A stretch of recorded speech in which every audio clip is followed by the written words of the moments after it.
Good morning students. आज का जो हमारा बिजनेस स्टडीज़ का टॉपिक है उसका नाम है डीमोनेटाइजेशन।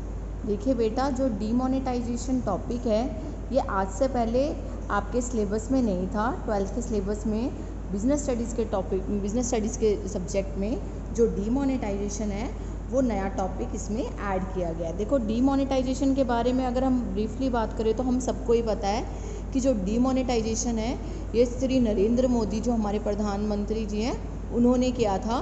कब किया था?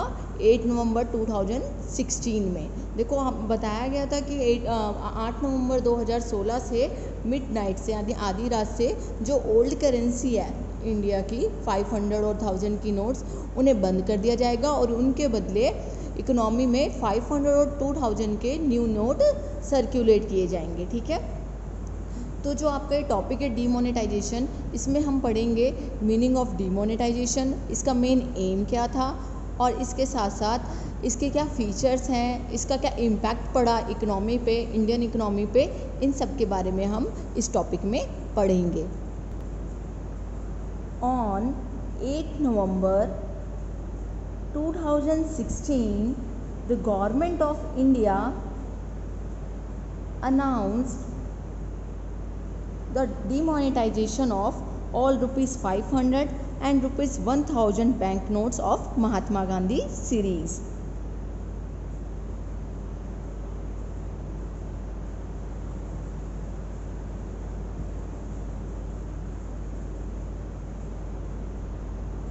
Demonetization of all rupees 500 and rupees 1000 banknotes of Mahatma Gandhi series।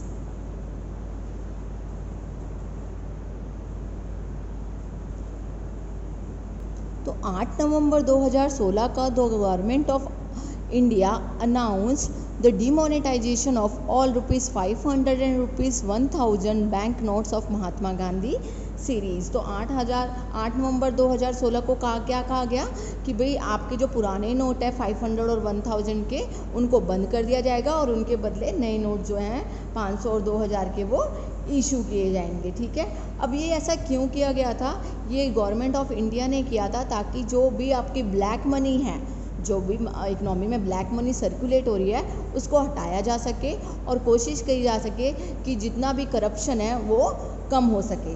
ठीक है, तो उन्होंने क्या बोला गवर्नमेंट ऑफ इंडिया ने कि आप क्या करेंगे, बैंक में जाएंगे और आपके जितनी भी पुरानी करेंसी है रुपीज़ 500 और 1000 की वो आप बैंक में जमा करवा सकते हैं। और एक्सचेंज करने के लिए भी एक स्कीम रखी गई थी कि आप एक दिन में मैक्सिमम 4000 रुपीज़ जो है वो एक्सचेंज करवा सकते हैं। मीन्स आप 4000 रुपये पुराने नोट के बदले 4000 रुपये आप नए नोट ले सकते हैं। इसके साथ साथ जो मतलब लोगों को कितनी सारी प्रॉब्लम हुई थी हम सभी जानते हैं कि जो लोग नोट चेंज करवाए थे उन्हें घंटों तक बैंक में लगा रहना पड़ा था और कभी कभी एक्सचेंज होते थे, नहीं होते थे। एक दिन में हम एक ही बार एक्सचेंज करवा सकते थे नोट। और इसके साथ साथ बहुत लोगों को प्रॉब्लम भी हुई थी क्योंकि जो पुरानी करेंसी थी, जो पुरानी करेंसी किसी की इकोनॉमी में फंसी है उस पहले उससे निकालें, फिर उसके बाद बैंक में जाएं, उसको एक्सचेंज कराएं और जमा करवाएं। तो ये जो डीमोनेटाइजेशन किया गया है इसके जो इंडियन इकोनॉमी पे है उस पर पॉजिटिव इम्पैक्ट भी पड़ा और नेगेटिव इम्पैक्ट भी पड़ा। तो इन सब को जानने से पहले हम ये समझ लेते हैं कि डीमोनेटाइजेशन का मतलब क्या होता है। सो डीमोनेटाइजेशन का मतलब होता है कि जो डीमोनेटाइज्ड नोट्स हैं जो पहले सर्कुलेट हो चुके हैं इकोनॉमी में आर नो लॉन्गर वैलिड। मतलब अब वो जो है वो अब नहीं चलेंगे और आपको कौन से नोट लेने पड़ेंगे, नए नोट लेने पड़ेंगे उनके बदले एज लीगल करेंसी। मतलब लीगल करेंसी आप सबको पता है कि मतलब जिस करेंसी के बदले हम सेल एंड परचेज करते हैं। अब डीमोनेटाइजेशन में क्या हो गया, वो वैलिड नहीं रहे, उसके बदले a new currency replaces the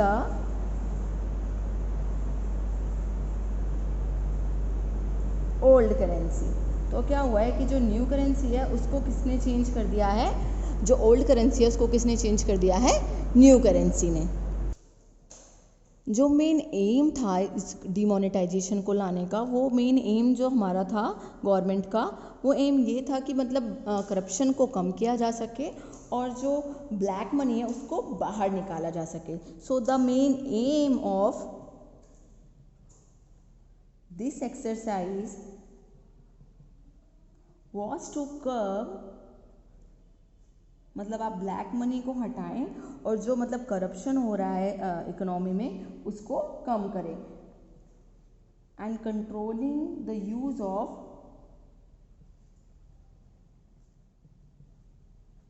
notes for legal illegal activities. तो देखिए क्या कह रहा है कि जो मेन एम था डिमोनेटाइजेशन का, वो था कि हम जो ब्लैक मनी है उसको कब उसको निकाल सके बाहर और कंट्रोल कर सके कि भाई जो इलीगल वे में यूज़ हो रहा है उनको हम क्या कर सकें, कम कर सके. कि मनी का इलीगल वे में यूज़ हो रहा है ना, उसको हम क्या करें, कम कर सके. और इसके अलावा जो टैक्स वगैरह थे लोग अच्छे से पे करें, मतलब ऐसा ना हो कि लोग ब्लैक मनी अपने बढ़ा रहे हैं और लोग टैक्स पे नहीं कर रहे हैं, क्योंकि कहीं ना कहीं इसका इफेक्ट किस पे पड़ता है, इकोनॉमी पे पड़ता है. अकॉर्डिंग टू रिपोर्ट तैयार की गई थी 2018 में, तो अकॉर्डिंग टू रिपोर्ट ऑफ 2018 उसमें बताया गया, रिजर्व बैंक ने बताया कि अप्रॉक्सीमेटली जो 99.3% है, 99.3% ऑफ द डीमोनेटाइज जो नोट हैं, जो मतलब डीमोनेटाइज कर दिए 500 और 100 के नोट,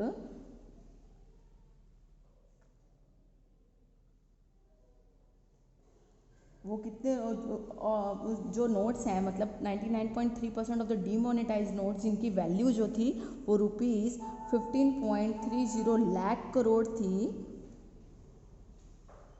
उसमें से हमने जो 15.41 lakh crore that had been demonetize, उनको क्या कर दिया, डीमोनेटाइज. यानी कि टोटल वैल्यू थी 15.3 लाख करोड़, उसमें से हम 15.41 लाख करोड़ जो रुपीज़ हैं वो हम डीमोनेटाइज कर चुके थे. As we all know that the prime minister Narendra Modi, आज जैसा कि हम सब लोग जानते हैं कि जो प्राइम मिनिस्टर नरेंद्र मोदी, उन्होंने अनाउंस की थी डीमोनेटाइजेशन पॉलिसी. अब हम इसके कुछ फीचर्स के बारे में पढ़ेंगे कि डीमोनेटाइजेशन पॉलिसी के क्या फीचर्स हैं. जो प्राइम मिनिस्टर थे नरेंद्र मोदी, उन्होंने ये जो डीमोनेटाइजेशन वाली पॉलिसी है वो स्टार्ट की थी. तो हम अब इसके कुछ फीचर्स के बारे में जान लेते हैं कि डीमोनेटाइजेशन पॉलिसी के अंदर क्या क्या चीज़ें थी, इसका क्या नेचर था और ये किस तरह से वर्क करती थी. तो अब हम इसके कुछ फीचर्स के बारे में जान लेते हैं. पहला इसका जो फीचर है वो है bringing money into tax net. देखो इसका मीनिंग समझो. Bringing money into tax net का मतलब है कि बहुत सारे ऐसे लोग थे जो टैक्स ढंग से पे करते ही नहीं थे, ठीक है, और जो क्या करते थे, टैक्स बचाने की कोशिश करते थे. तो जब हमने जो सर्कुलेशन है पुराने नोट का वो बंद कर दिया, तो पीपल को क्या करना पड़ा, अपनी जो ब्लैक मनी थी वो बाहर लानी पड़ी, क्योंकि गवर्नमेंट ने क्या कहा कि अब आपको एक्सचेंज करना पड़ेगा नोट्स का, किसके बदले, नई करेंसी के बदले. तो ऐसे जब आप टैक्स पे करने के लिए करेंसी बाहर लेकर आएंगे तो ऑब्वियस सी बात है जितनी आपके पास करेंसी निकलेगी आपको सब पे क्या करना पड़ेगा, टैक्स पे करना पड़ेगा. फॉर एग्जांपल मान के चलिए बहुत सारे ऐसे लोग थे जिन्होंने बेनामी मनी, मतलब अपनी प्रॉपर्टी, अपनी जो मनी है वो गवर्नमेंट से हाइड कर रखी थी, उसको छुपा रखा था, ठीक है. बट अब जब क्योंकि वो पुराने नोट है और वो धीरे धीरे निकाल लेते हुए पता ना लगे गवर्नमेंट को कि हमारे पास इतना पैसा है. बट जब डीमोनेटाइजेशन आया तो उनको नोट बाहर निकालने पड़े, क्योंकि उन्हें एक्सचेंज करना था. और जब एक्सचेंज करोगे, नोट बाहर निकालोगे तो गवर्नमेंट पूछेगी कि इतना पैसा कहाँ से आया, तो ऑब्वियसली उन्हें बताना पड़ेगा कि इतनी सारी मनी उनके पास कहाँ से आई, और उनको फिर क्या पे करना पड़ेगा, टैक्स पे करना पड़ेगा. तो by stopping the circulation of old notes, अब हमने क्या किया, जो सर्कुलेशन था ओल्ड नोट का वो हमने रोक दिया. तो इससे क्या हो गया, जो लोग थे उनको अपनी मनी जो है वो बाहर निकालनी पड़ी. Will have to bring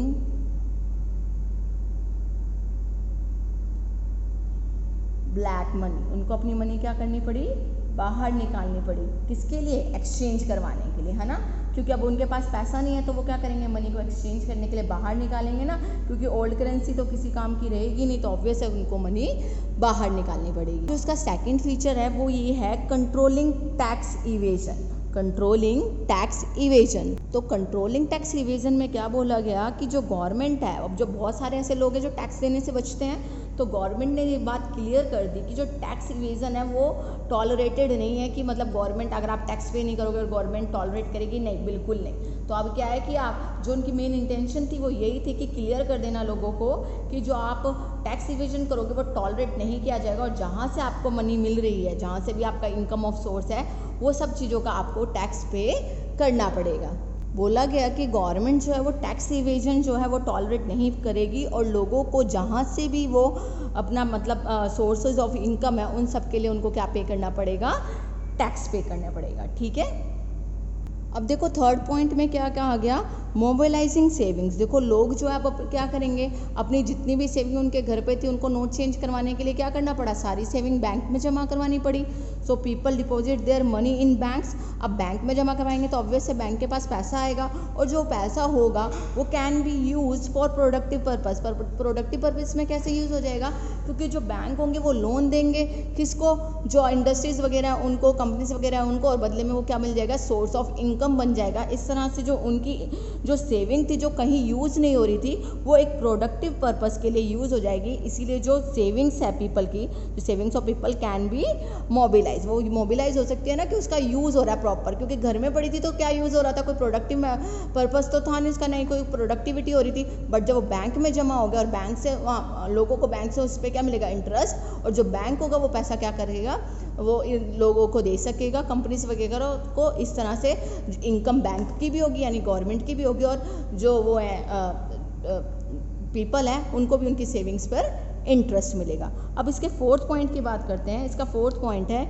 using digital cash. अब हम इसके फोर्थ पॉइंट की बात कर रहे थे, यूजिंग डिजिटल कैश। देखो जब डिमोनेटाइजेशन हुआ लोगों के हाथ में तो पैसा नहीं था, बट लेकिन उनके बैंक में पैसा था, है ना, तो लोगों ने क्या कहा, गवर्नमेंट ने क्या किया कि लोगों को ना अब डिजिटल कैश की यूज़ करना चाहिए। डिजिटल कैश का मतलब क्या होता है कि आप मनी ट्रांजेक्शन तो करोगे, मतलब आप कोई चीज़ परचेज तो कर सकते हो, बट बाय हैंड कैश देने की जगह आप डिजिटल कैश दे सकते हो। डिजिटल कैश कैसे, जैसे आप पेटीएम पढ़ते हो, पेटीएम के बारे में आपने पढ़ा है, फ़ोन पे हो गया, इंटरनेट बैंकिंग होगी, तो ये सारा किसके अंदर आ जाता है, डिजिटल कैश। मतलब देखो चोरी का भी कोई डर नहीं है, कोई थेफ्ट का डर नहीं है, कोई आपको जो आप काउंट वगैरह करते हैं ऐसा नहीं है कि उसमें कुछ मिसकाउंटिंग हो जाएगी, नहीं, ऐसी कोई बात नहीं है। तो उन्होंने क्या बोला कि आप डिजिटल कैश करो, क्योंकि इससे ट्रांसपेरेंसी रहेगी। देखो जितनी ट्रांसपेरेंसी रहेगी इकोनॉमी में उतना ज़्यादा करप्शन होने के चांसेस कम होंगे। तो उसका जो एक और जो मेन फीचर्स था वो था using digital cash encourage people to use digital method to transfer fund for various purposes. चाहे आप परचेज कर रहे हैं, कुछ सेल कर रहे हैं, या फिर मान के चलिए कि आप कुछ मैन्युफैक्चर वगैरह कर रहे हैं, उसकी पेमेंट वगैरह करें, तो वो सारी चीज़ें आप डिजिटल कैश में करें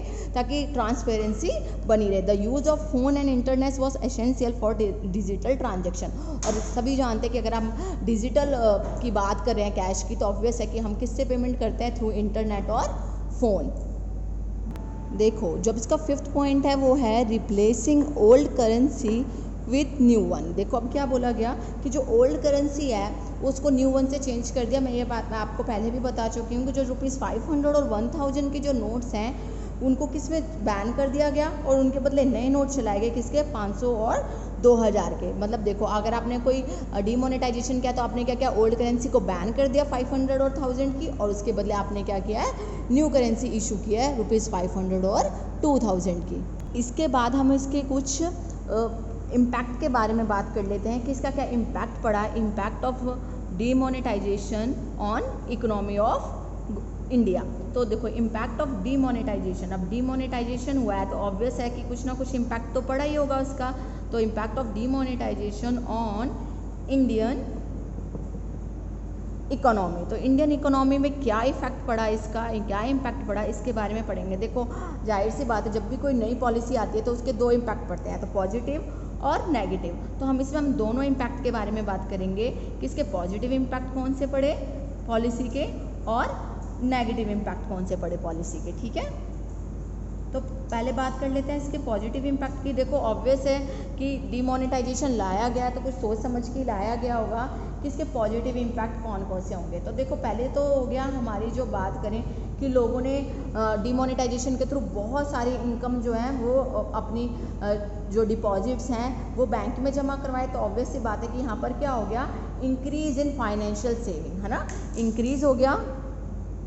तो इसका पॉजिटिव इम्पैक्ट क्या हुआ, इंक्रीज इन फाइनेंशियल।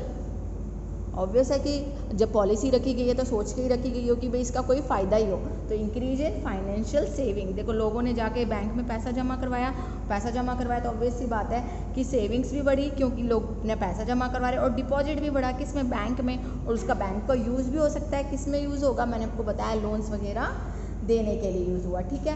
और फिर उसके बाद क्या हुआ, इंक्रीज़ हुआ राइज इन टैक्स कलेक्शन। देखो टैक्स कलेक्शन में कैसे इंक्रीज़ हुआ, मैंने आपको बताया था कि लोगों ने ब्लैक मनी के रूप में अपने पैसे इकट्ठे कर रखे थे जिसके बारे में गवर्नमेंट को कोई नॉलेज नहीं थी। अब जब नॉलेज नहीं थी तो उस पर टैक्स नहीं दे सकते, बट अब क्या करना, उन्हें वो मनी बाहर निकालनी पड़ी। कैसे, क्यों बाहर निकालनी पड़ी, क्योंकि मनी एक्सचेंज करवानी थी ना पुरानी मनी का, वो क्या करते, तो इसीलिए उन्होंने क्या किया, जो टैक्स थे जो मनी थी उन्हें बाहर निकालनी पड़ी, और जब मनी बाहर निकालनी पड़ी तो टैक्स पे करना पड़ा। तो ऑब्वियस है कि टैक्स कलेक्शन में इंक्रीज हुआ, ठीक है। अब बहुत सारे ऐसे लोग थे जिन्होंने क्या किया, जिनकी बेनामी प्रॉपर्टी थी, मतलब इलीगल प्रॉपर्टीज़ थी, जिनके ऊपर कोई बेनामी ट्रांजैक्शन थी, जिनको पता ही नहीं था ये किसकी है किसकी नहीं, तो वो सारी ट्रांजैक्शन भी बाहर निकल कर आए। तो लोगों ने क्या किया, डिक्लेयर किए, किसके बारे में डिक्लेयर किया, सोर्सेज ऑफ इनकम। तो जो इलीगल थे, जितने भी इलीगल आपके सोर्स ऑफ इनकम थे उनकी भी डिक्लेरेशन हो गई। तो इलीगल सोर्सेज की क्या हुआ, डिक्लेयर किया गया, ठीक है। इलीगल सोर्स ऑफ इनकम, जो जितने भी इलीगल सोर्स थे उनको सब ने लोगों ने क्या किया भाई, डिक्लेयर किया कि भाई हाँ मेरी ये वाली प्रॉपर्टी भी है, मेरी ये वाली प्रॉपर्टी भी है, मेरे पास इतना पैसा है, मेरे पास इतना पैसा है, सब कुछ बताया उन्होंने कि हाँ भाई जब इतना है तो ऑब्वियस सी बात है लॉ इनके ऊपर टैक्स पे करो, और जब टैक्स पे करोगे तो ऑब्वियस सी बात है कि क्या होना पड़ेगा, जब आप टैक्स पे करोगे तो इनकम जो है इनकम बढ़ेगी गवर्नमेंट की भी, ठीक है। फिर क्या हो गया, इसमें एक पॉइंट है कर्विंग ब्लैक मनी। देखो जितनी भी ब्लैक मनी थी वो सारी आपकी क्या हुई, बाहर आने लगी, है ना, क्योंकि लोगों ने क्या किया, अब लोगों के पास पैसा था, अब वो पैसा पहले लोग शो नहीं कर रहे थे, बट लेकिन अब मनी ट्रांजैक्शन दिखानी पड़ेगी तो पैसा शो करना पड़ेगा, तो जितनी भी ब्लैक मनी है वो बाहर आई।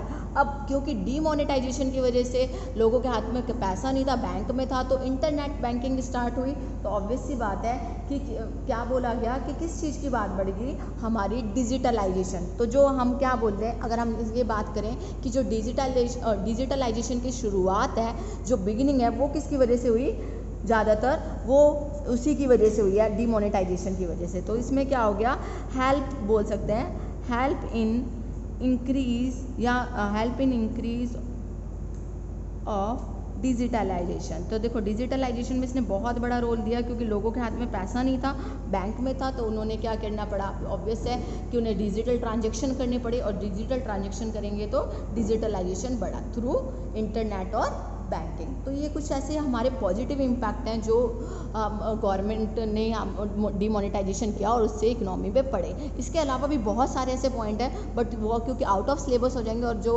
आप बहुत ज़्यादा हो जाएगा, इसलिए मैं आपको सिर्फ कुछ ही पॉजिटिव पॉइंट्स बता रही हूँ। अब हम इसके कुछ नेगेटिव पॉइंट्स के बारे में बात करते हैं। तो देखो हम इसके पॉजिटिव इम्पैक्ट के बारे में बात कर चुके हैं कि इसका क्या क्या फ़ायदा था।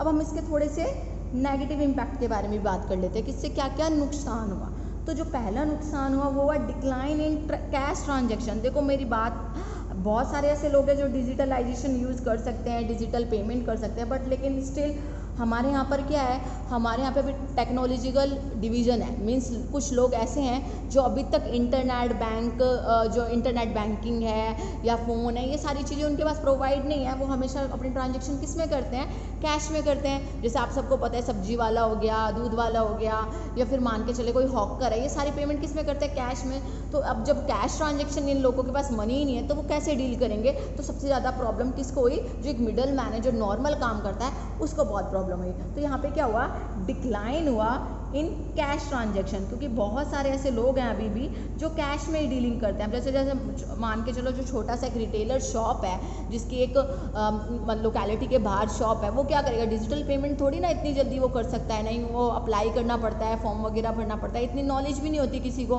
मैंने अभी आपको बताया कि टेक्नोलॉजिकल डिवीज़न चल रही है, कुछ लोग बहुत अच्छे से जानते हैं इंटरनेट के बारे में, ठीक है, नेटवर्क के बारे में, और कुछ लोग बिल्कुल नहीं जानते। तो डिक्लाइन इन कैश ट्रांजेक्शन हुआ तो लोगों को पेमेंट लेने और देने में दोनों में बहुत प्रॉब्लम हुई। ऑब्वियस सी बात है, प्रॉब्लम तो होगी।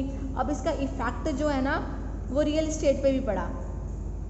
देखो इफेक्ट ऑन रियल इस्टेट पे कैसे पड़ा, देखो जो रियल इस्टेट में हम किसकी बात करते हैं, रियल इस्टेट में हम बात करते हैं प्रॉपर्टी वगैरह की। तो प्रॉपर्टी के जो रेट है अचानक से डाउन चले गए, क्योंकि लोगों के हाथ में पैसा ही नहीं है, मनी ही नहीं है। जब मनी नहीं है तो पैसा नहीं है तो वो परचेज़ कहाँ से करेंगे, लोग ने बिल्डिंग्स वगैरह परचेज़ करना या शॉप परचेज़ करना या प्लाट वगैरह जो लेंगे वो ले ही नहीं पाए। तो क्या होगा, इफेक्ट ऑन रियल स्टेट पे क्या इफेक्ट पड़ा, नेगेटिव इफेक्ट पड़ा, क्योंकि लोगों के पास पैसा ही नहीं था और धीरे धीरे बिल्कुल डाउन चले गए प्रॉपर्टी के रेट, ठीक है। अब देखो ऐसे ही इफेक्ट किस पे पड़ा, स्टॉक मार्केट पे इफेक्ट पड़ा, इफेक्ट ऑन स्टॉक मार्केट। अब देखो स्टॉक मार्केट पे भी नेगेटिव इफेक्ट पड़ा, क्योंकि जब जाहिर सी बात की गई कि जो हमारे डिमोनेटाइजेशन से करने से क्या आ गया, डिफ्लेशन पीरियड आ गया। डिफ्लेशन पीरियड का मतलब मैं आपको बता देती हूँ, डिफ्लेशन पीरियड वो पीरियड होता है जिसमें लोगों के हाथ में मनी जो होता है, परचेजिंग पावर कम हो जाती है। अब लोगों के हाथ में मनी नहीं है तो वो स्टॉक मार्केट में क्या पैसा लगाएंगे, ठीक है।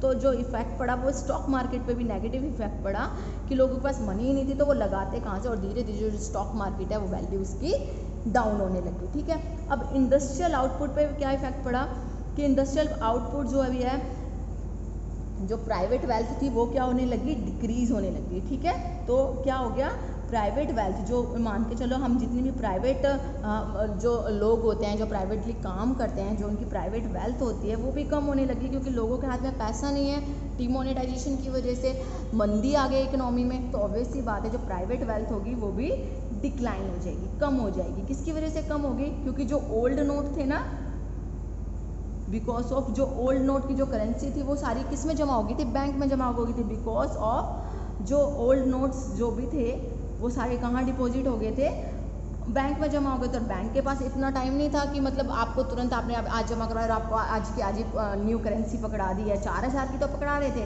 बट लेकिन बाकी जिन्होंने 2 लाख जमा करवाए, 3 लाख जमा करवाए, उनको जमा करवाने की परमिशन तो थी बट निकालने की नहीं थी। तो जो सारा पैसा था वो बैंक में जमा हो गया, हाथ में कुछ रहा नहीं। तो ऑब्वियस सी बात है जो प्राइवेट वेल्थ होगी वो कम होने लगी। अब एम्प्लॉयमेंट पे क्या असर पड़ा, एम्प्लॉयमेंट पे भी नेगेटिव असर पड़ा, क्योंकि बहुत सारे ऐसे लोग थे जिनकी जॉब छूट गई थी, ठीक है। तो नेगेटिव इम्पैक्ट कैसे पड़ा एम्प्लॉयमेंट पे, क्योंकि अब जो जॉब थी, जॉब अपॉर्चुनिटी निकल नहीं रही है, लोगों के हाथ में मनी नहीं है, तो वो वर्कर्स वगैरह को मनी कहाँ से देंगे, पैसा कहाँ से देंगे। तो क्या होने लग गया, लोगों के हाथ में पैसा नहीं था, तो ऑब्वियस सी बात है कि उनको प्रॉब्लम होने लगी। जितने भी जॉब वाले पर्सन थे, जो भी जॉब करते थे, उनको भी इसके साथ साथ प्रॉब्लम होने लग गई। तो जो हमने आज इस टॉपिक के बारे में बात की है, डीमोनेटाइजेशन के बारे में, तो हमने क्या क्या पढ़ा है कि जो डीमोनेटाइजेशन है उसका मतलब क्या है, ठीक है, उसका मेन एम क्या था। ऑब्वियस है कि ब्लैक मनी कम करना, करप्शन कम करना, ठीक है। ये कौन लेकर आया था, नरेंद्र मोदी जी लेकर आए थे। कब लेकर आए थे, 8 नवंबर 2016 को मिडनाइट से इसे स्टार्ट कर दिया गया था।